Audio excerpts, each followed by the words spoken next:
There is a little sign on many doors at Microsoft. It features the blue monster and it reads, "Change the world, or go home." Not only does that phrase capture the spirit of thousands of softies, it speaks to the way Bill Gates drives his life. He lives to build a better world, whether it's one version, one platform, one system, one idea, one cause, one innovation at a time. The beauty is, he knows how to scale and amplify his impact in powerful ways. He's on top of his game. The path isn't always there. Sometimes you have to make it. Sometimes people will think you're crazy.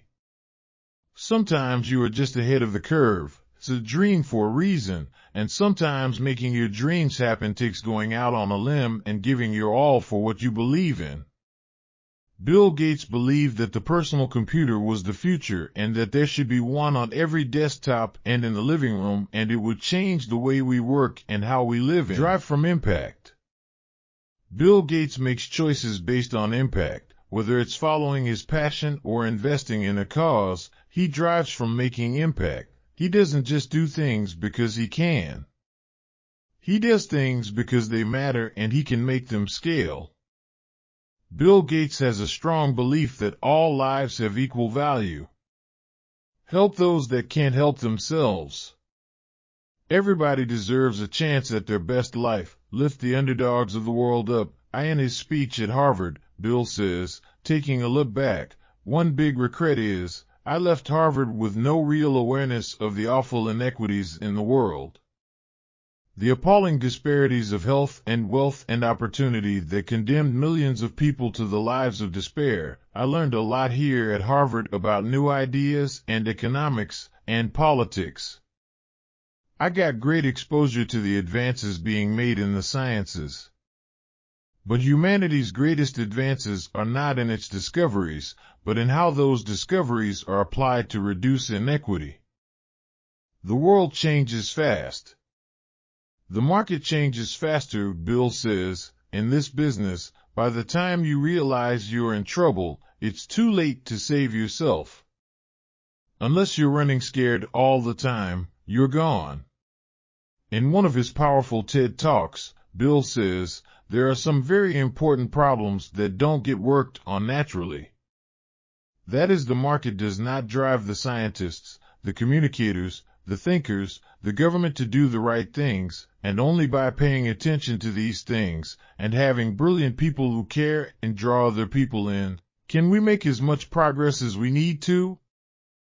When you let the world know what you're about, you become a lightning rod and you attract people with the same values. At Microsoft, Bill Gates attracted people with a passion for changing the world and joining him on a journey to help create better lives through technology and innovation. On the philanthropy side, Gates connects with U2's Bono beyond the music when it comes to sharing their global mission to end poverty, disease, and indifference. In 2005, Time named Bono, Bill and Melinda Gates Persons of the Year for their humanitarian work. On Bill Gates' 54th birthday, Bono had this to say before leading the crowd in Happy Birthday: "Without him, and without his business, we just wouldn't be where we are today." It's his birthday today. Bill Gates is in the house. Don't go it alone. You're better when you've got the right people around you. Bill Gates built a culture of the best and brightest and was good at convincing his friends, such as Paul Allen and Steve Ballmer, to join him on his adventures. By surrounding himself with smart people, Bill was able to scale.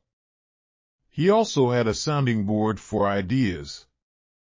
More importantly, ideas could get better from the combined smarts and perspectives. Bill also knows how to complement his strengths by having the right people around that make up for his weaknesses.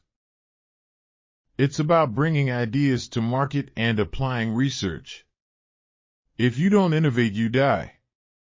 The world keeps changing. To stay ahead of the game, or even to stay in the game, you have to keep innovating your products, innovating your process, innovate in the markets, etc. Bill Gates uses innovation as a way to drive impact, whether it's shaping software or saving the planet. Be the platform people can build on. See the role that you play in building something that lets other people build on what you do best. Don't just solve a one-off problem. Make the solution systematic and make it repeatable. Find, create, or leverage systems. There's always a system, whether it's at the micro level or the macro level. The system has inputs and outputs, cycles, and levers. Whether you're creating the system or leveraging the system, you're more effective when you realize that there is a system. There are systems and ecosystems all around us, Bill says. Personal computing today is a rich ecosystem encompassing massive PC-based data centers, notebook and tablet PCs, handheld devices, and smart cell phones. IT has expanded from the desktop and the data center to wherever people need it at their desks, in a meeting, on the road, or even in the air. On creating partners for your ecosystem, Bill says, our success has really been based on partnerships from the very beginning. Take action. Execute. The problem isn't a shortage of ideas, it's execution. Lots of people have ideas. There's an overload of ideas. The real gap is bringing ideas to market in a way that matters. The secret sauce is ruthless prioritization of the ideas that make the most impact. Bill Gates says, great organizations demand a high level of commitment by the people involved. He set a powerful example of taking care of employees, from private offices for developers to creating a workplace of extreme empowerment, engagement, and passion.